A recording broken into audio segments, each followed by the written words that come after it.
ஜெய் ஸ்ரீ மாதாஜி.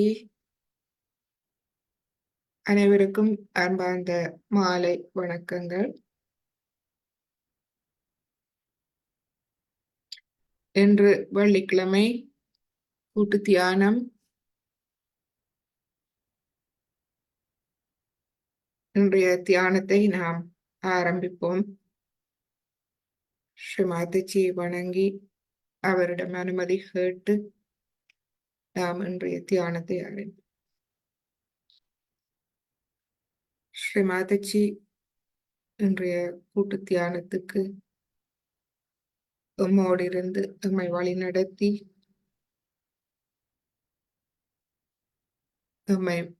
நமக்கு முழுமையான தியான அனுபவத்தை தந்து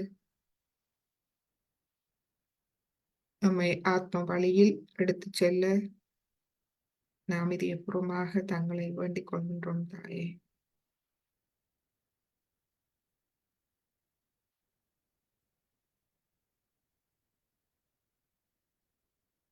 இப்பொழுது நாம் சிறிது நேரம் எமது மனதையும் உடலையும் அமைதிப்படுத்தி கவனத்தை தலை உச்சியில் வைப்போம். கவன பயிற்சி செய்து கொள்வோம். முதலில் வலது கையை தலை உச்சியில் வைத்து அமைதியாக மனம் அமைதி அடையும் வரை தலை உச்சியில் வைத்துக் கொள்வோம்.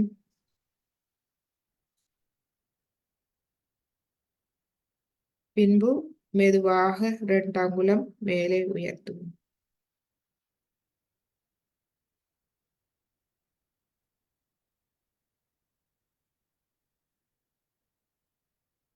முழு கவனத்தையும் அங்கு கொண்டு செல்வோம். கவனத்தை எங்கும் அலைய விடாது முழுமையாக நமது தலையுச்சி குழியில் வைத்துக் கொள்வோம். பின்னர் நமது வலது கையை சிறிதாக மேலே எடுத்து செல்வோம். எடுத்து செல்லும் போது நாம் அந்த குளிர்ச்சியை அவதானிப்போம். உங்களுக்கு விரும்பிய உயரத்துக்கு நீங்கள் மெதுவாக எடுத்து செல்லலாம். பின்னர் மெதுவாக கீழே கொண்டு வாருங்கள்.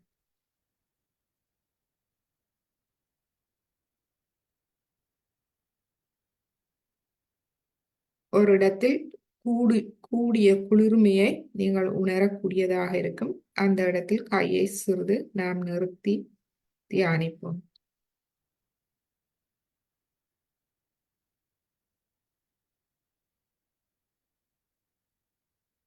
இப்பொழுது நமது வலது கையை மடக்கி கொண்டு வந்து இடது கையால் தலை உச்சி குழியில் எமது இடது உள்ளம் கையை சிறிது நேரம் வைப்போம்.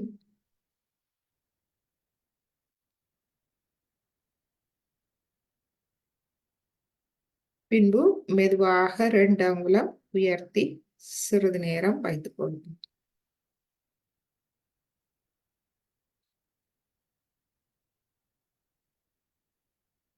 பின்பு மெதுவாக நாம் மேலெடுத்து செல்வோம். நமக்கு விரும்பிய அளவு உயரத்துக்கு நாம் எடுத்து செல்லலாம். எங்கு நாம் கூடிய குளிர்மையை உணர்கின்றோம் என்று பார்ப்போம்.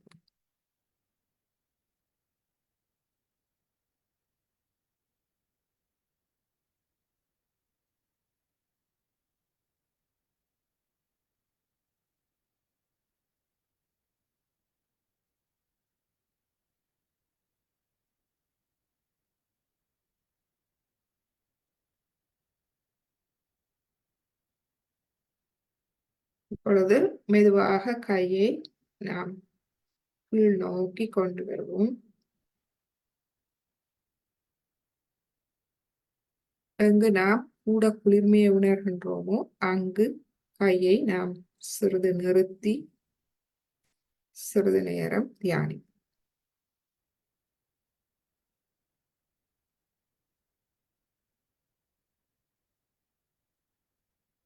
இப்பொழுது எமது இடது கையை மடக்கி கொண்டு வருவோம்.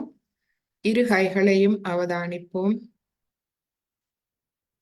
கவனத்தை இப்பொழுது நடுநாடி வழியாக தலையுச்சி குழியிலிருந்து நடுநாடு வழியாக மூலாதாரத்துக்கு எடுத்து செல்வோம்.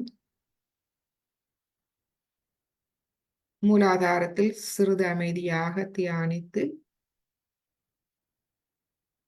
பின்பு மூலாதாரத்திலிருந்து நடுநாடி வழியாக சஹஸ்ராரத்துக்கு வருவோம்.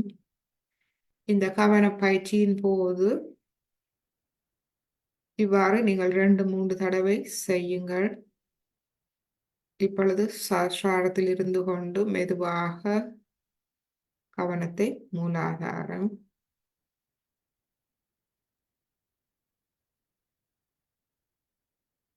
ஆழமான மூச்சை உள்ளிழுத்து வெளிவிடுவோம். இது நமது மனம், உடல் இரண்டையும் ஆறுதல் படுத்த வல்லது. மூலாதாரத்தில் இருந்து கொண்டு பின்பு சிறிது நேரம் சுவாதிஸ்தானத்தை அவதானிப்போம்.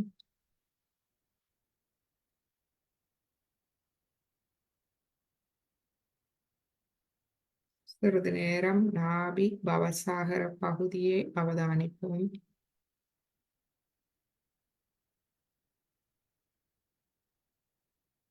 நடு இருதய பகுதியை அவதானிப்போம்.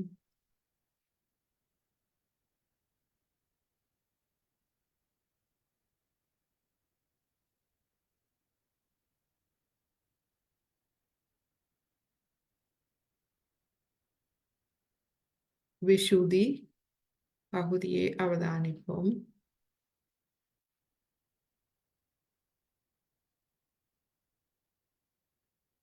இப்பொழுது எமது முன் நெற்றி, எமது தலைக்குள் பின்பிடரி பாகம், நெற்றி அவதானிப்போம்.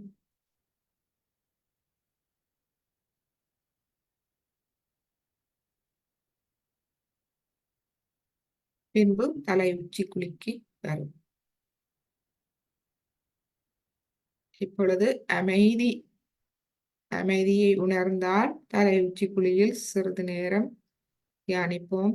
இன்னமும் அமைதியை உணராதவர்கள் மீண்டும் ஒரு முறை கவனத்தை மூலாதாரத்துக்கு எடுத்து சென்று மீண்டும் ஒவ்வொரு சக்கரமாக எடுத்துக்கொண்டு வாருங்கள் தலை உச்சிக்கு.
இப்பொழுது இந்த வீடியோவை பார்த்து நாம் குண்டலினியை எழுப்பி கவசமிட்டுக் கொள்வோம்.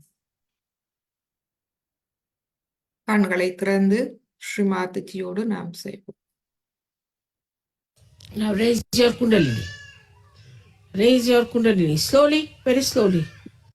Raise it first time, you have to do it very slowly. Now push back your heads and give it a knot. One knot. Second one, let's do it very slowly and knowing what you are. You are a saint. Do it properly. Properly. Do it properly, not in a haste. Take it to your head. Push back your head and give it 2 knots there. 1 and 2. Now let's do the other one. Again, the third one we have to give 3 knots. Very slowly do it. Very slowly. Now do it properly. Now push back your head. Now give it the third one. 3 times.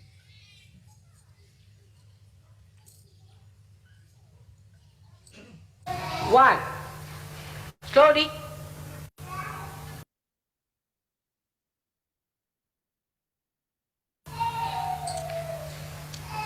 Two. With attention on the sahasrara. Three.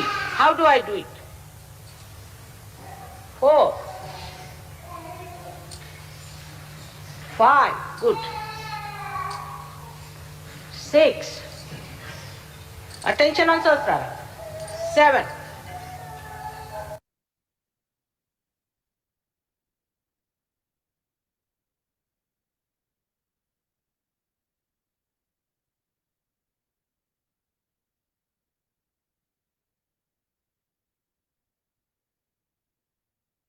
இப்பொழுது நமது இரு கைகளையும் அவதானிப்போம்.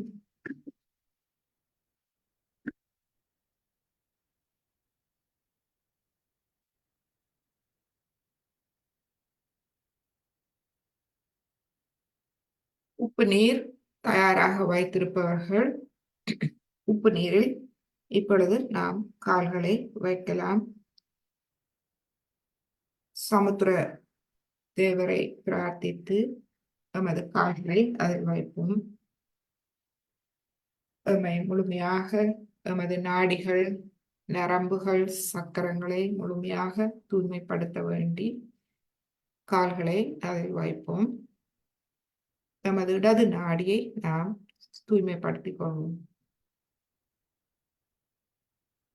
இடது கை ஸ்ரீ மாதைஜியின் புகைப்படத்தை நோக்கி, வலது கை பூமியை நோக்கி. ஸ்ரீ மாதைஜி, எனது இடது நாடியை முழுமையாக தூய்மைப்படுத்தி விடுங்கள். கடந்த கால வாழ்வின் தாக்கங்கள், மனதை பாதித்த சம்பவங்கள், பிழையான எண்ணங்கள், தவறான வாழ்க்கை, தவறான கொள்கைகள் அனைத்திலிருந்தும் என்னை முழுமையாக விடுவித்து விடுங்கள்.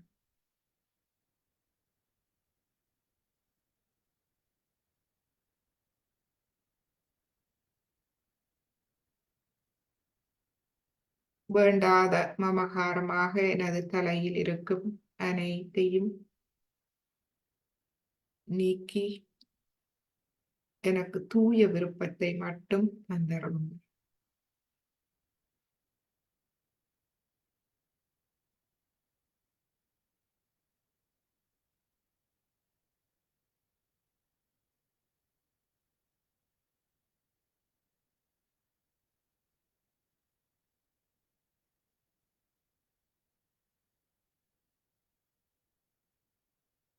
மாத்துச்சி, எனது இடது நாடி,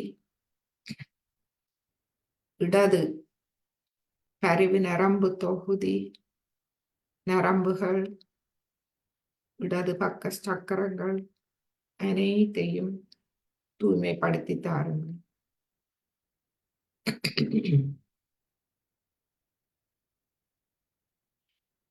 உடல் ரீதியாக, மன ரீதியாக, உணர்வு ரீதியாக,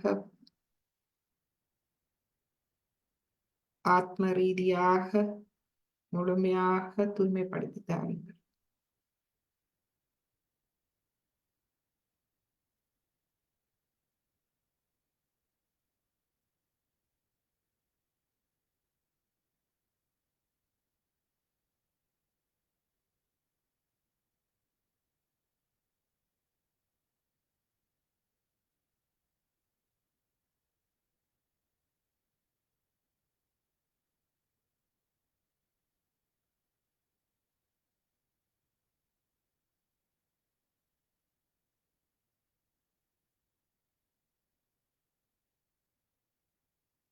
கைகள் தலை உச்சிக்குழி தளர்வடைவதை நாம் அவதானிப்போம்.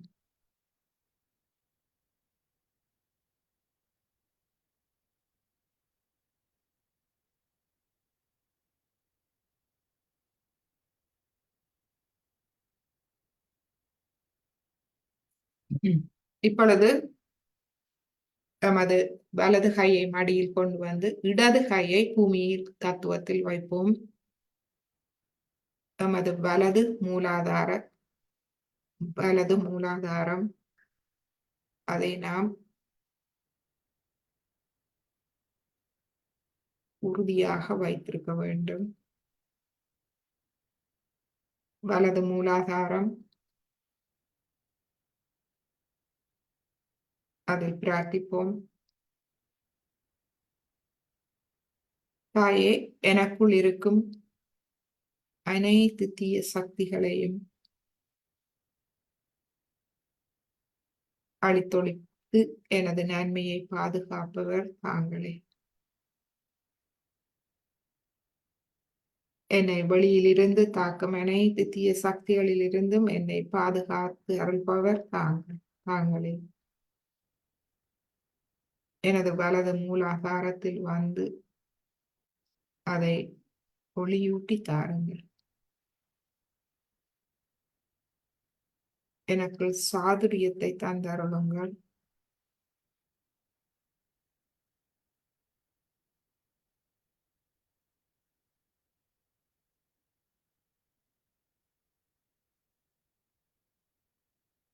எனக்குள் இருக்கும் அனைத்து தீய சக்திகளையும் முழுமையாக அழித்து எனது நன்மையை பாதுகாத்தருளுங்கள்.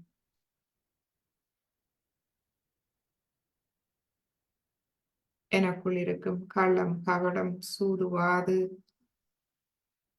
ஆத்மாவுக்கு எதிரான அனைத்து சக்திகள், ராட்சச குணங்கள், அழிவுகரமானவை அனைத்தையும் அழித்தொழித்து எனது நன்மையை பாதுகாத்தருளுங்கள்.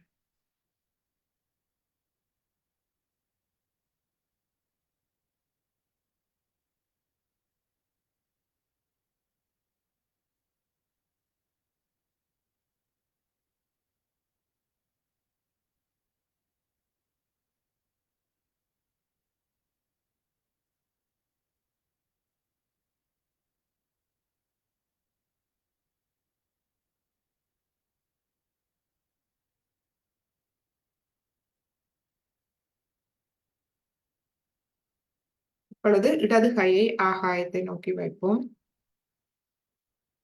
இதில் பிரார்த்திப்போம். ஸ்ரீ மாதாஜி, எனது வலது நாடி, வலது கருவி நரம்பு தொகுதி, அனைத்து நரம்புகள், வலது பக்க சக்கரங்களில் இருக்கும் அனைத்து எதிர்மறை சக்திகளையும் முழுமையாக வெளியேற்றி தூய்மைப்படுத்தி தாருங்கள்.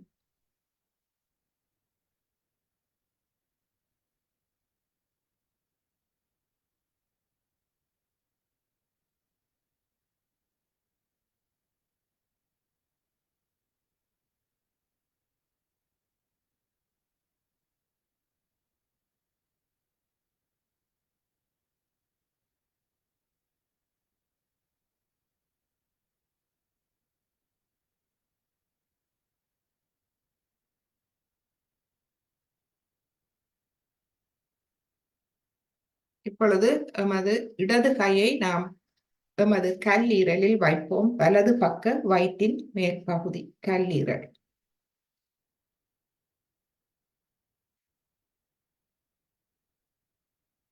இப்பொழுது நாம் கல்லீரலுக்குரிய மந்திரங்களை சொல்லுவோம்.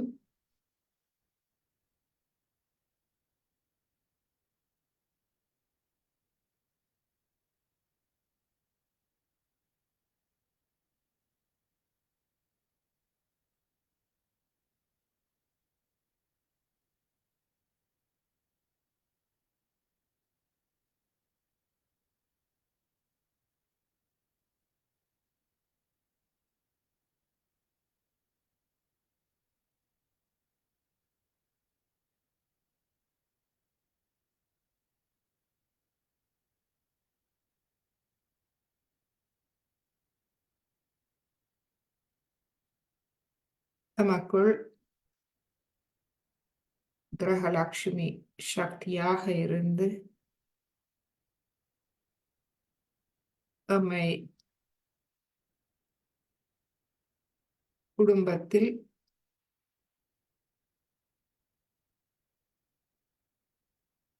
எம்மை சமநிலையில் இருக்கச் செய்பவர் ஸ்ரீ ஹஸ்ரத் அலி ஃபாத்திமாபி அவர்கள். ஓம் त्वामेव साक्षात् श्री हर्षद अली फातिमाबी साक्षात् श्री आदिशक्ति माता च श्री निर्मला देव्यै नमो नमः.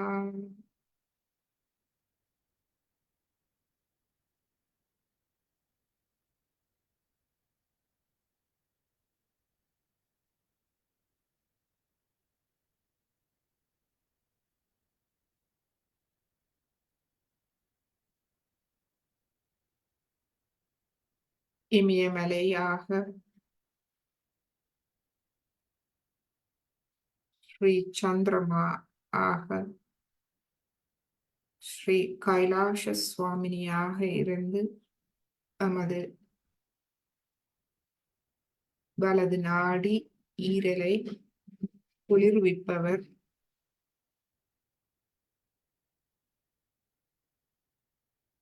இந்த மந்திரத்தை நாம் சொல்லுவோம்.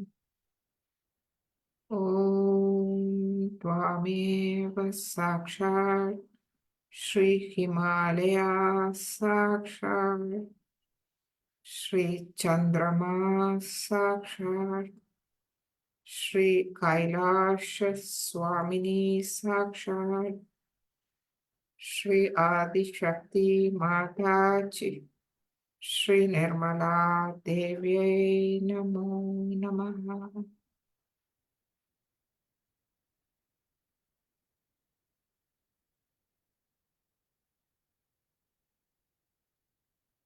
எமது கவனத்தின் இருப்பிடம் ஈரலாகும்.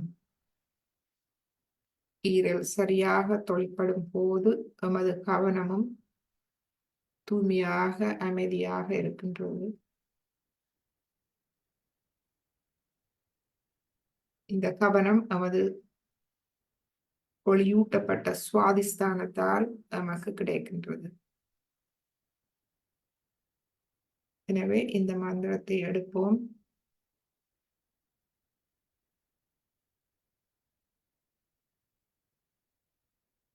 ஸ்ரீ நிர்மல சித்தா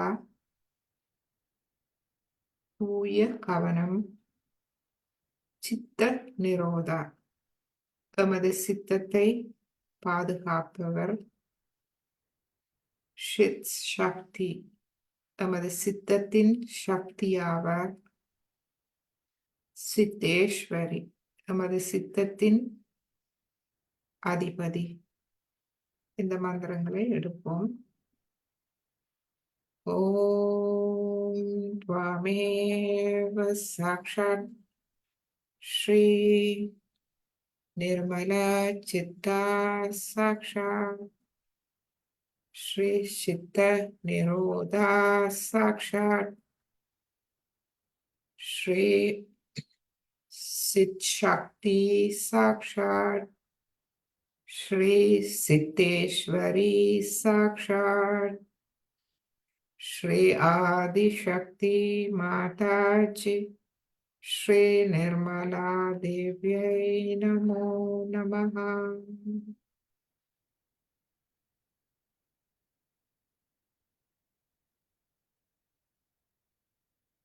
நமது வலது கையை அவதானிப்போம்.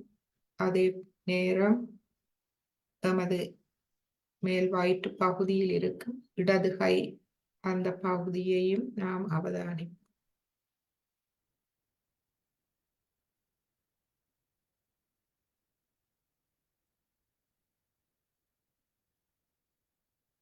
நமது ஈரலின் அனைத்து தொழிற்பாடுகளையும் சீரமைத்து நமது ஈரலை பாதுகாக்கும் தெய்வம் முக்தேஸ்வரி ஆவார்.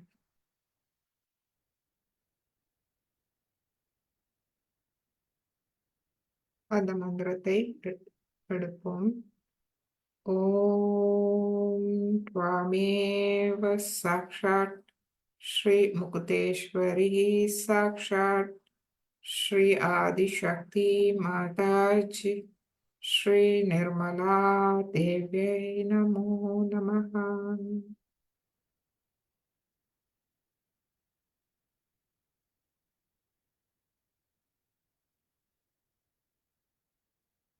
தமது ஈரல் மற்றும் தமது வலது நாடியில் இருக்கும் மேலதிக வெப்பத்தை வெளியேற்றி நமக்கு குளிர்ச்சியை தருபவர் சர்வதாப ஹாரிணி. ஓம் त्वामेव साक्षात् सर्वताप हारिणी साक्षात् श्री आदिशक्ति माताजी श्री निर्मला देव्यै नमो नमः.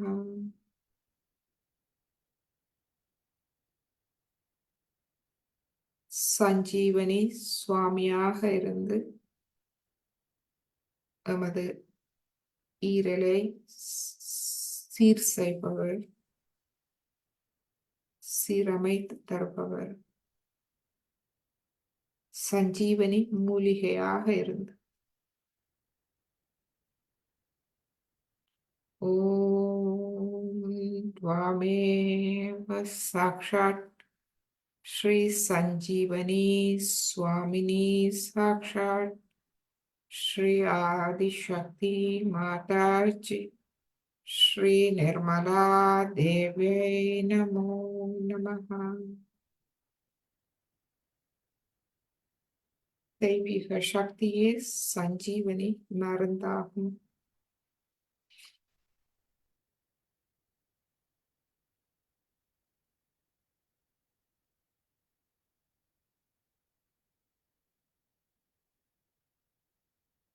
விசார சைத்தல்யா நமது மனதில் எழும் விசாரங்கள், எண்ணங்கள், குழப்பங்களை அமைதிப்படுத்துபவர்.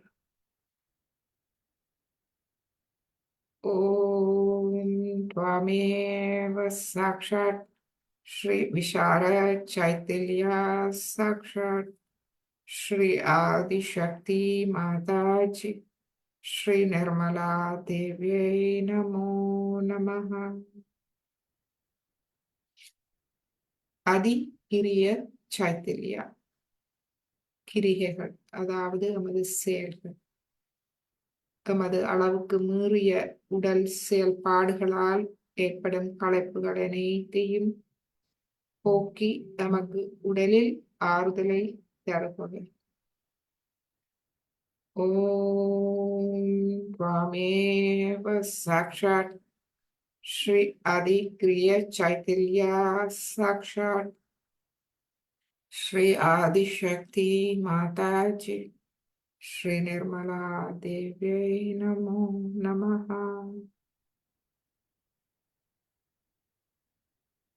சிறிது நேரம் நமது ஈரலில் கவனத்தை வைத்து அமைதியாக தியானிப்போம்.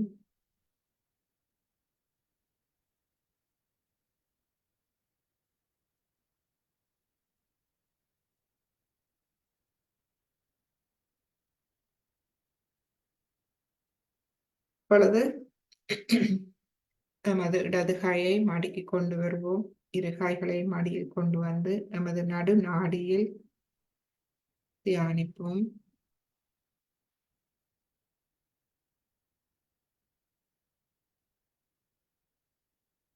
ஸ்ரீ மாதாஜி எம்மை நடு நாடியில் சமநிலையில் வைத்திருங்கள். எம்மை உண்மையில் இருக்க செய்யுங்கள்.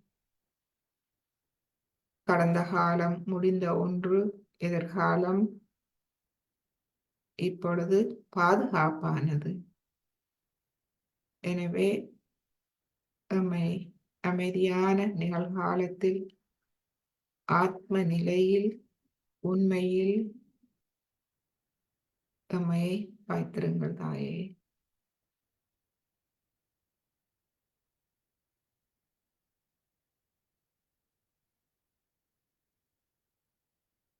தங்களுடைய தெய்வீக அன்பை குளிர்ந்த நுண்ணதிர்வுகளாக, குளிர்ந்த மென்காற்றாக உணரும் திறனை எனக்கு தந்தருளுங்கள்.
இப்பொழுது நமது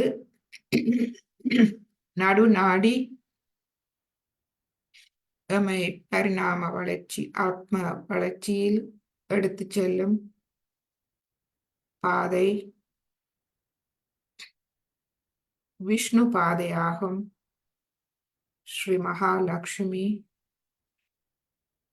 சக்தி. இந்த மகாலட்சுமி அஷ்டகத்தை தமிழ் விளக்கத்தோடு நாம் இப்பொழுது கேட்டு தியானித்த பின்பு ஸ்ரீ மாதாஜியின் அறிவுரையை கேட்போம்.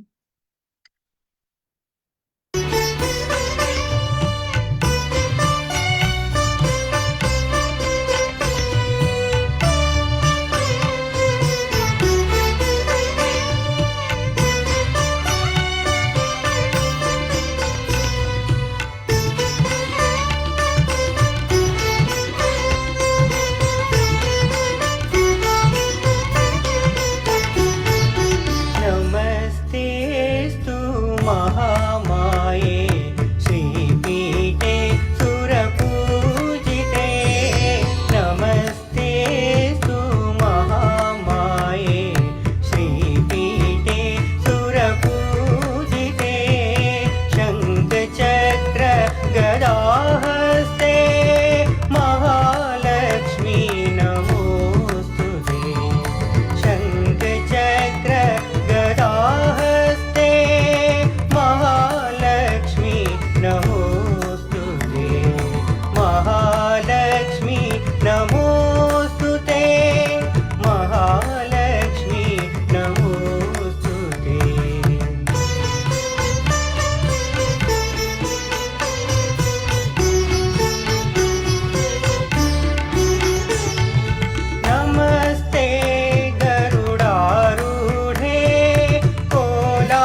मन्त्रमूर्ते सदा देवी महालक्ष्मी नमोऽस्तु ते मन्त्रमूर्ते सदा देवी महालक्ष्मी नमोऽस्तु ते महालक्ष्मी नमोऽस्तु ते महालक्ष्मी नमोऽस्तु ते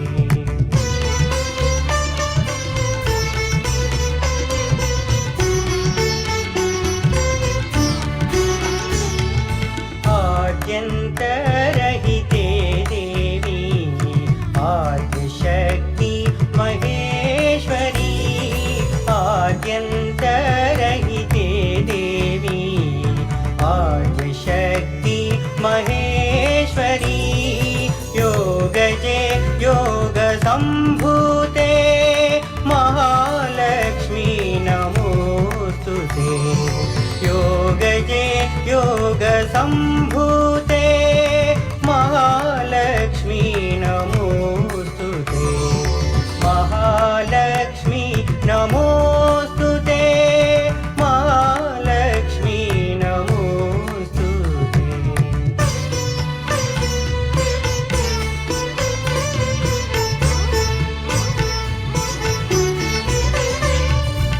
स्थूलसूक्ष्म महारौद्रे महाशक्ति महोदरे स्थूलसूक्ष्म महारौद्रे महाशक्ति महोदरे महापाप हरे देवी महालक्ष्मी नमोऽस्तु ते महापाप हरे देवी महालक्ष्मी नमोऽस्तु ते महालक्ष्मी नमोऽस्तु ते महालक्ष्मी नमोऽस्तु ते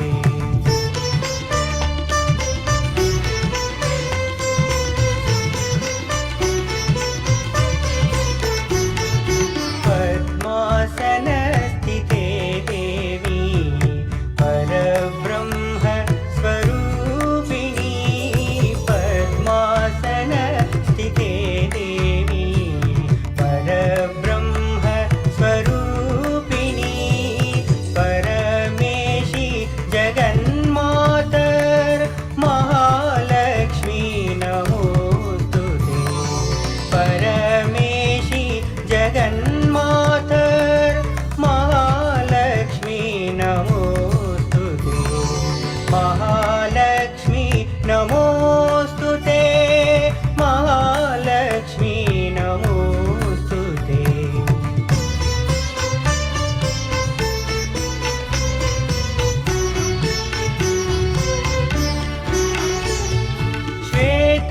श्वेताम्बरधरे देवी नानालङ्कारभूषिते श्वेताम्बरधरे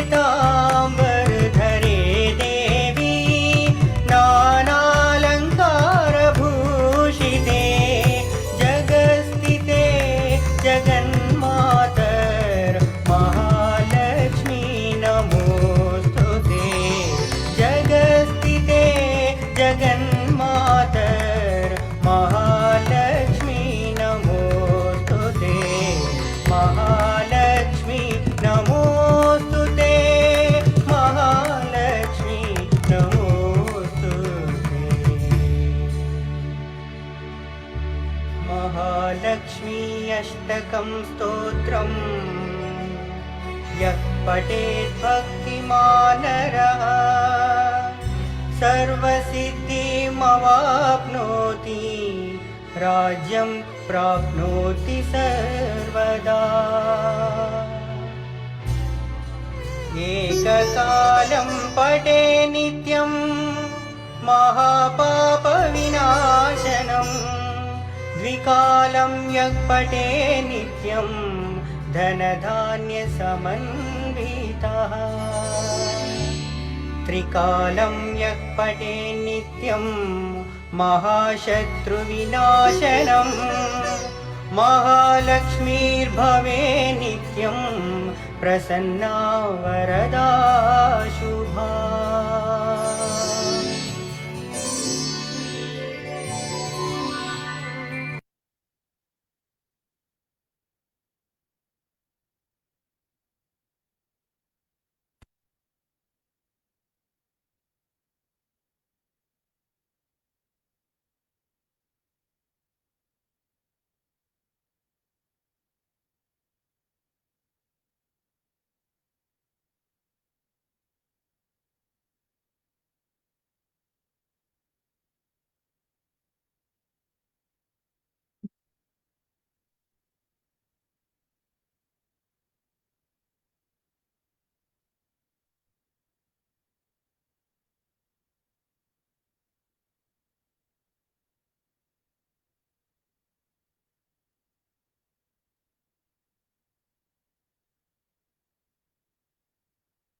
இன்று நாம்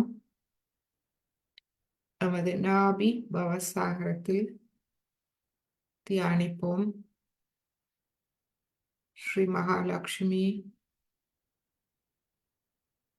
நமக்கு ஆத்ம முன்னேற்றத்தை தருபவர்.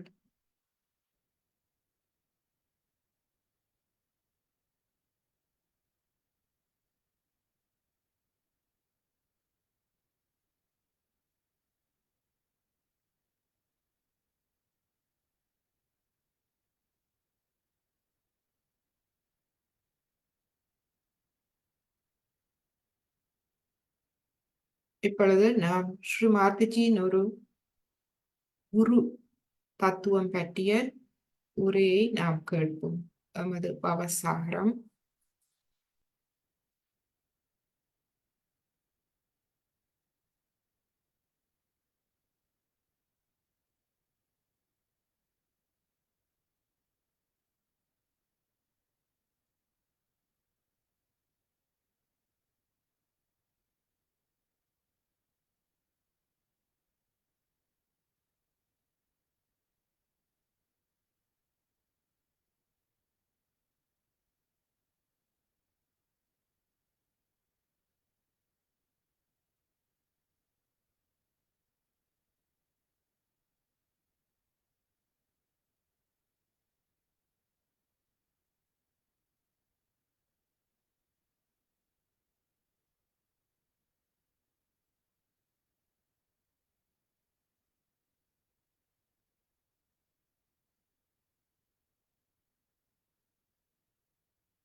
Yesterday,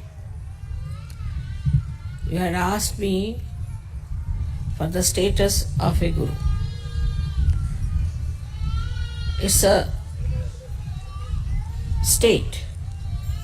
It is not a status because status is external, can be bestowed upon anyone, and anybody can say that this is your status.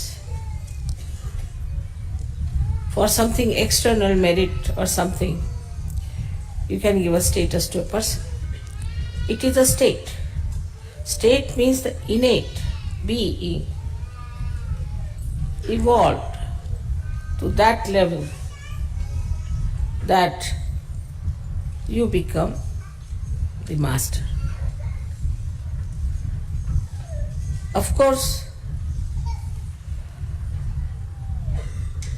you have to be your own master to begin with, no doubt.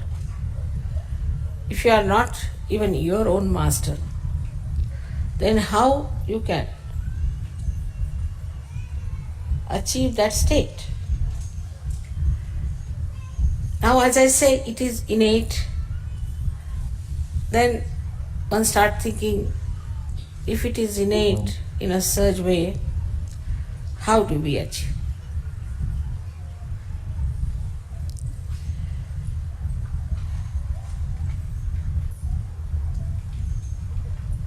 There are certain faculties which we have to develop to begin with. The first faculty is if we can become thoughtless. In meditation, you can become thoughtless for a short time. Gradually, this short time should go on increasing, that you are without any thought. This happens also, as we can say, is a state. But how do we achieve that? Again, because human beings cannot understand that anything can happen spontaneously. It has to be done, something has to be done. For that, in Sahaj, we have something very, very simple. That you have got a mantra as Nirvichar. So now you watch anything, saying the mantra, Tameva Sakshat Nirvichar. Then you'll start seeing that, witnessing that, without thinking. Just see, witness. Just seeing itself creates that state within us. The first state is very important. That you become the witness, the Sakshi.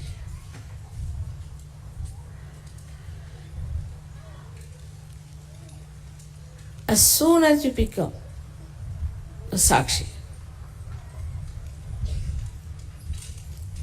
the whole thing, whatever you are seeing,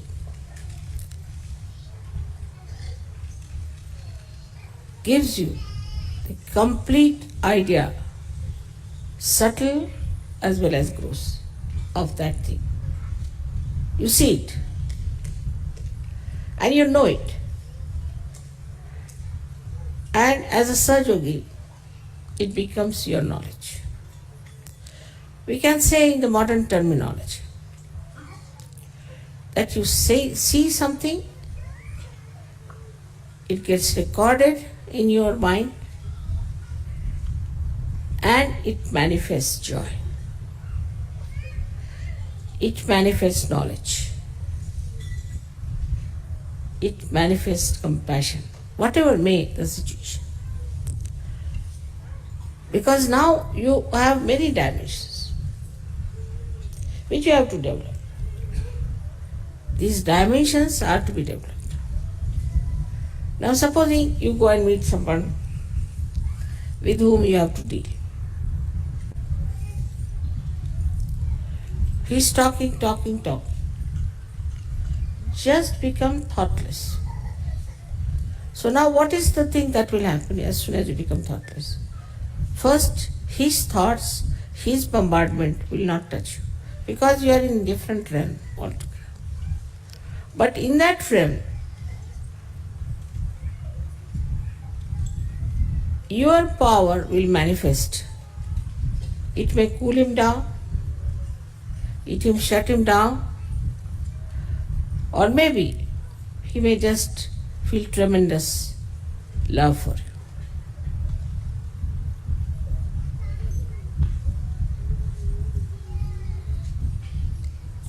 So the word Guru means gravity. That the Mother Earth has gravity. In the same, a person who is a Guru has to have the gravity. But how do you develop this gravity? Some people just artificially become very grave and sometimes show that they are very serious or something like that. Gravity is within yourself. In the second state, we should say, of Guru Pada, is your gravity must manifest. As you become the witness, your gravity starts expressing itself. It will not show as temper or seriousness or anything like that, but it will manifest in a way that the whole thing will become extremely dignified and majestic. It will just manifest by itself. So the state in which you rise now becomes effective. Before this, it was not. You had to all the time manipulate, say this, say that. But in your silence, you can manifest your gravity. And this gravity is extremely, it acts like a magnet. As you know, there's a magnet in the Mother Earth that we call as the gravity by which people are attracted. We are resting on this Mother Earth because of her gravity. Everything is attracted to Mother Earth because of her gravity. So you get a magnetic temperament, magnetic character, magnetic personality. And this magnetic personality that you develop immediately shows that it is manifesting its power. Try to understand. Like the light now is coming on me. It's just giving light. But it is not manifesting anything. We can see the sun's rays is the best example. Sun's rays, when they fall onto the leaves, the rays, which look simple, manifest their power of making it into chlorophyll. In the same way, when you are at that height or at that state, then without saying anything, without doing anything, even a glance, you manifest. But not only that, but you record everything. So many people must have noticed that I seldom forget things. Like once I was traveling and I saw some red stones near Sangamner. When I said that, why not we have some red stones for Pratishthan? They said, but there are no red stones in the whole of Maharashtra. I said, there are? Where? I said, go on the way up, you'll find them near Sangamner. They said, we have traveled so much that we've never seen. I said, I don't know what you are seeing, what you are watching. I have definitely seen. When they went there, they saw mountains and mountains of this red stone. And they never noticed it even.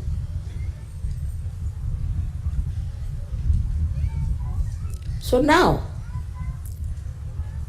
when you start witnessing something without thought, there's no obstruction for absorbing the knowledge about that thing, because there's no thought. Complete absorption takes place. And then it manifests. This is how the divine power works within us.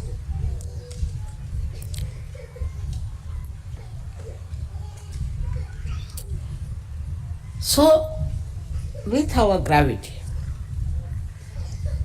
what we do is to touch that depth within us which can carry the divine power and manifest. Unless and until we touch that depth within us, Sahaja Yoga is like Hare Rama, Hare Krishna. Nothing better than that.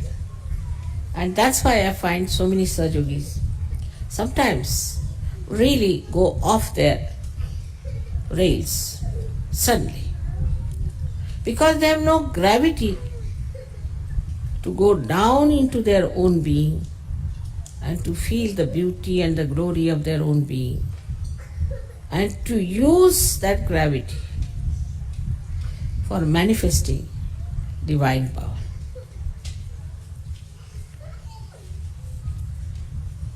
We could say that supposing there is a vehicle which is very weak,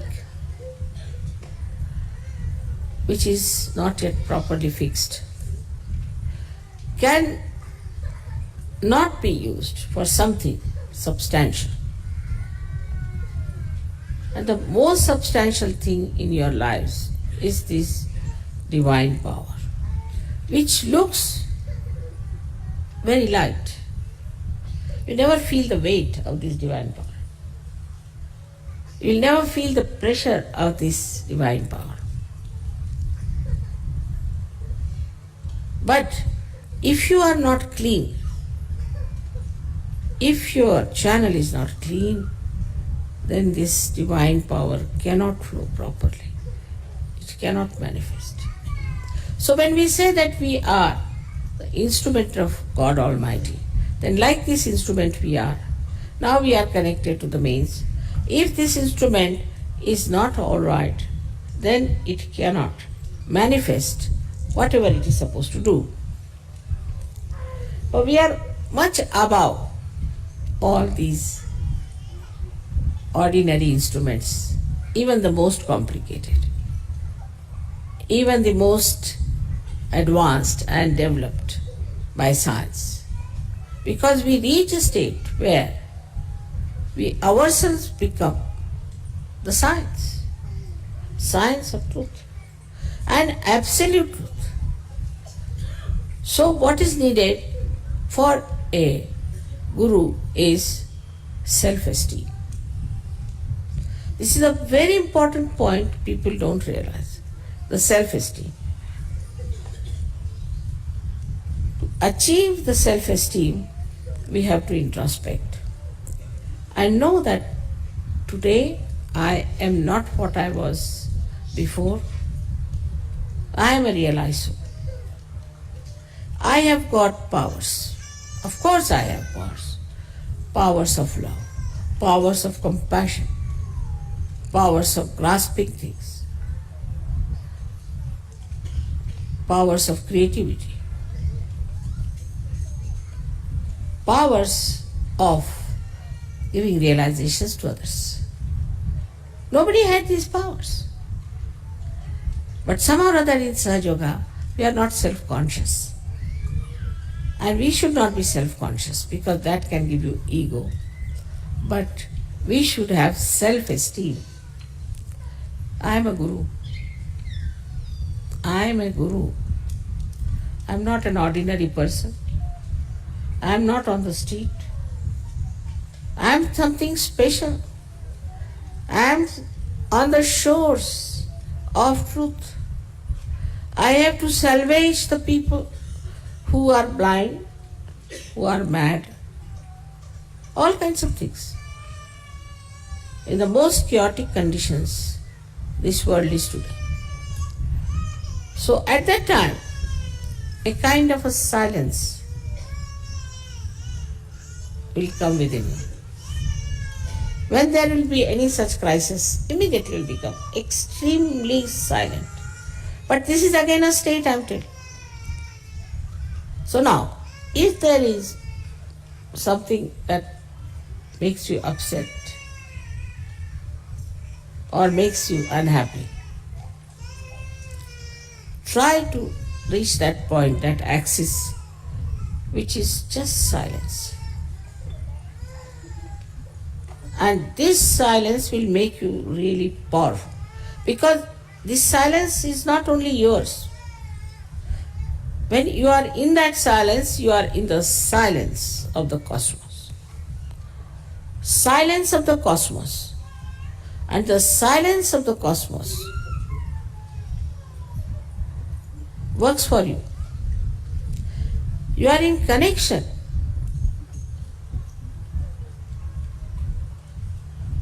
with that cosmic power, we can call it, but it's more than that, is divine power, I should say. Divine power which is working all the cosmos also. So if you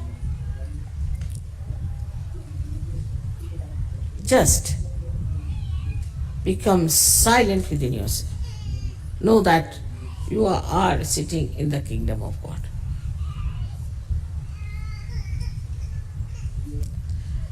It's like this. When say you get the great honor of becoming a king. Then you walk up to your throne and you sit down and look around and you feel the silence of the state that now you are the king. This silence is the sign that you are definitely you are now in contact with the divine. You are silent because the divine is going to look after everything. You don't have to do anything, just keep silent. But not forcibly, it's again a state.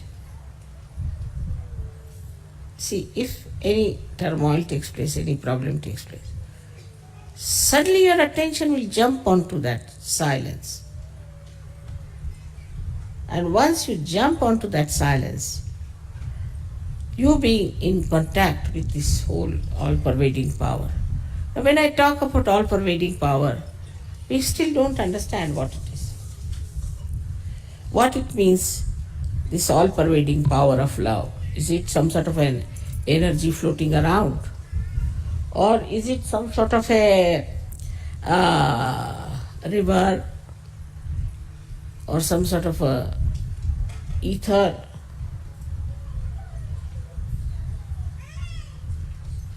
It is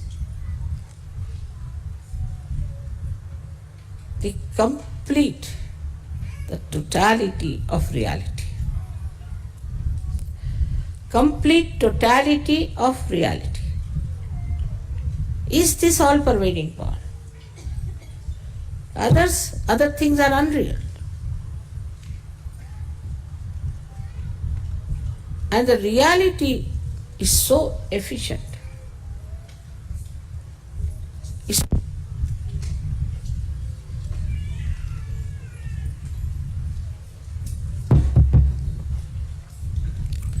It is so efficient, it never fails, like this mic.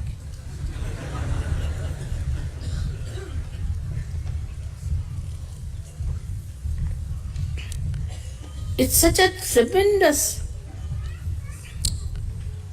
you can call the intertwined process, which we cannot even imagine with this human understanding. How it controls, how it works. Well, for example, you see the trees. Rose bush will give rose only. It won't give apples. It will grow up to a certain height. It won't grow like a coconut tree. All the characters of this nature is maintained, nourished, looked after, controlled absolutely at the right time, at the right seasons. That's why in Sanskrit this is called as Rutam Bhara Pragya. Rutu means seasons, and the one which looks after the seasons, that knowledge which is enlightened. Simple definition. But still, it doesn't explain.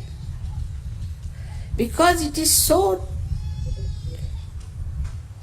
complicated for human brain that they cannot understand how it works. Now, all the miracles we have described, I have seen. I mean, there are so many still to be recorded. It's just a play of this power which thinks, understands, cooperates, coordinates, and loves. and looks after you is at your disposal. At your disposal. Wherever you go, the connection is maintained. It's like a governor traveling, you see the security travels with him. So they are all around. Not only with me, but with you also. You are already booked there. And they know you are the one they have to look after. They won't look after anybody else.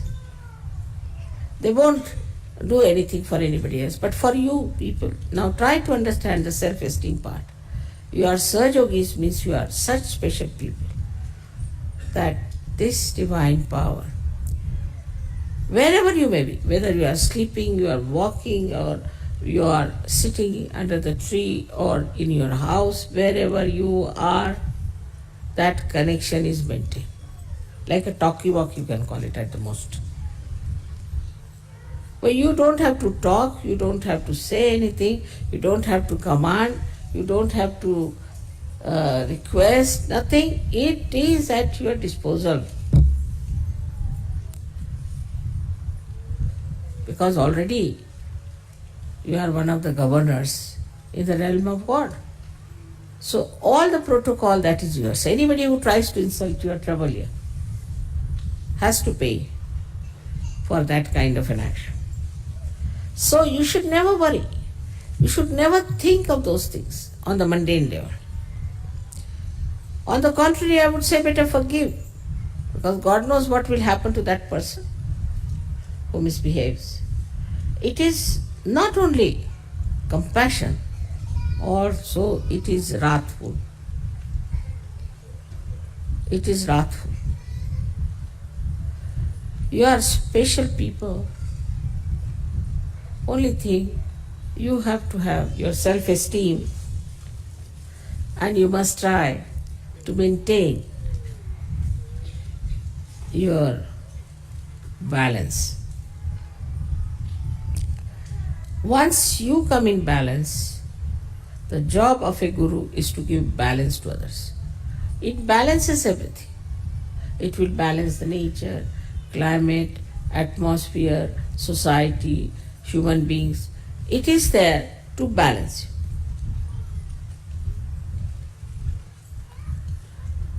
And that balance comes from the Guru principle, which balances you. If you have Guru principle in you, you get into balance automatically.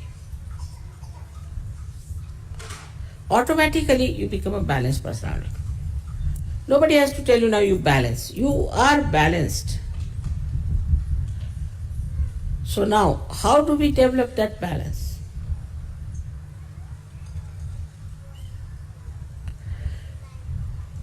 Of course, in the ancient times, they had very severe methods. It is not to eat much, to starve yourself and go to Himalayas, stand on your heads and do all kinds of things. This will bring great imbalance. If you become an austere personality, it will make you such a dry person that nobody would like to stand near you. I mean, you'll be burning, absolutely. So the ascetic ideas, I don't know from where it has come, whatever it has come. Maybe because they wanted people to pay more attention to their spirit. But a guru is not ascetic by nature. But he is so detached that he is ascetic. He may be the king, or he may be a beggar, or he may be a big personality somewhere, or he may be just an ordinary person. If he is a guru, then in every state he is in complete balance. Nothing can disturb him. Supposing you put a crown on his head, so what? whether it is a cardboard crown, silver or gold or diamonds or anything. It can never impress him and he can never go into imbalances.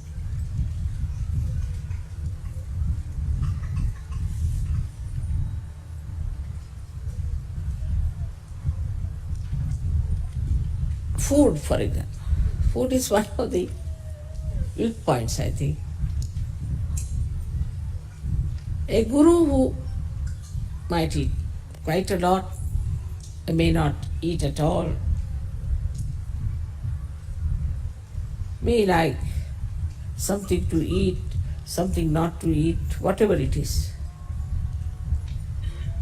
But nothing can dominate this guru. So the symptom is that you are in balance and you cannot be dominated by food or by power or by wealth or money or anything. Nothing can dominate.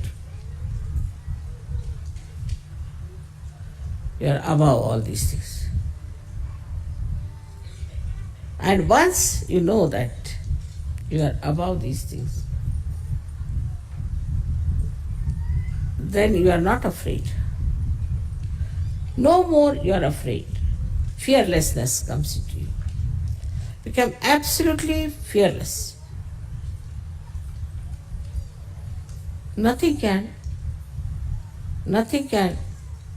put you into imbalance. Nothing can dominate you. Nothing can weaken you. Nothing can make you an addict. Nothing is tempting. There's nothing like temptation left anymore. When you reach that state, beyond temptation, beyond any greed, beyond any lust, then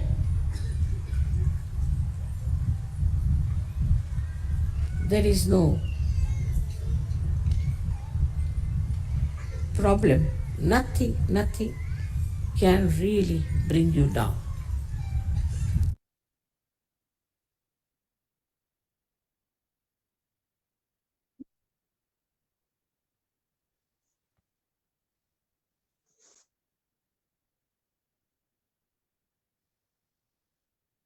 சிறிது நேரம் அமைதியாக தியானிப்போம். ஸ்ரீ மாதாஜியின் அருளுரை குரு பதம், அதாவது நாமே எமக்கு குருவாகும் அந்த நிலையை பற்றிய விளக்கம் அனைத்தையும் நாம் கேட்டோம். எம்மை குரு நிலைக்கு உயர்த்தும் ஸ்ரீ மாதாஜியின் அந்த அருளுரை சிறிது நேரம் அவர் கூறியவற்றை குறித்து நாம் தியானிப்போம்.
இப்பொழுது ஒரு சிறிய தமிழ் பாடலை கேட்டு நமது தியானத்தை நாம் முடித்துக் கொள்வோம்.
பரிசளித்தாய்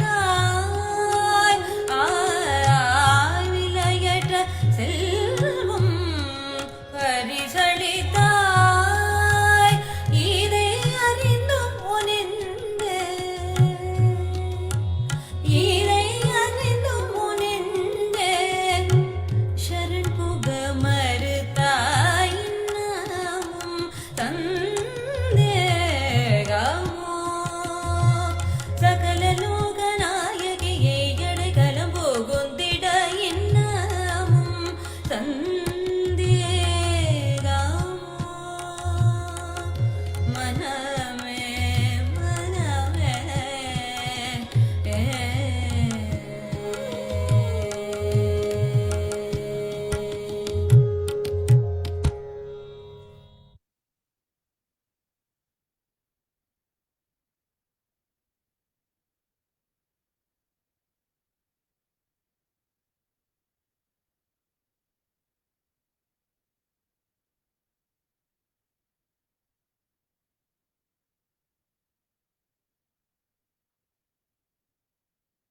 இப்பொழுது குண்டலினி அணையை எழுப்பி கவசம் இட்டுக்கொள்வோம்.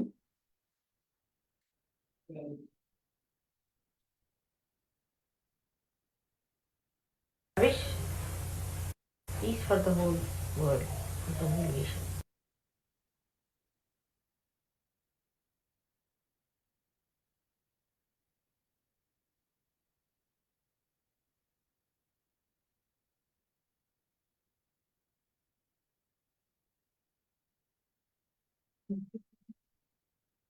முதலாவது தடவை மெதுவாக குண்டலினி அணையை எழுப்பி ஒரு முடிச்சு போட்டுக்கொள்வோம்.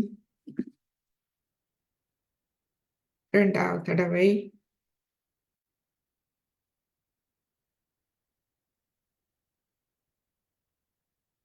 கைகளை மெதுவாக கீழே கொண்டு வந்து மூன்றாவது தடவை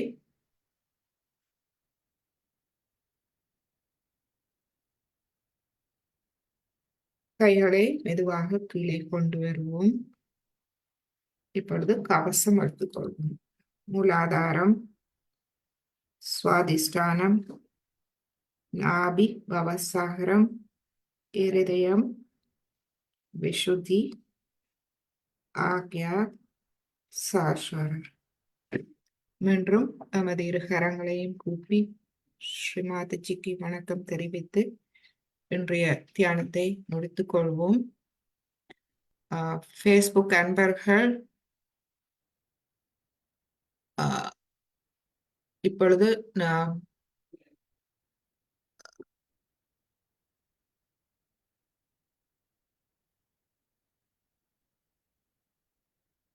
நமது ஒளிபரப்பை நிப்பாட்டுகின்றோம். உங்களுடைய கருத்துக்கள்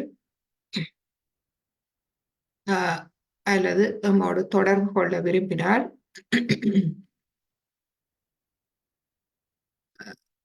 நீங்கள் இதில் இருக்கும் இலக்கத்துக்கு நீங்கள் தொடர்பு கொள்ளலாம். எந்த இலக்கமானாலும் நீங்கள் தொடர்பு கொள்ளலாம். மற்றும் ஃபேஸ்புக் மூலமாகவும் நீங்கள் நம்மை தொடர்பு கொள்ளலாம்.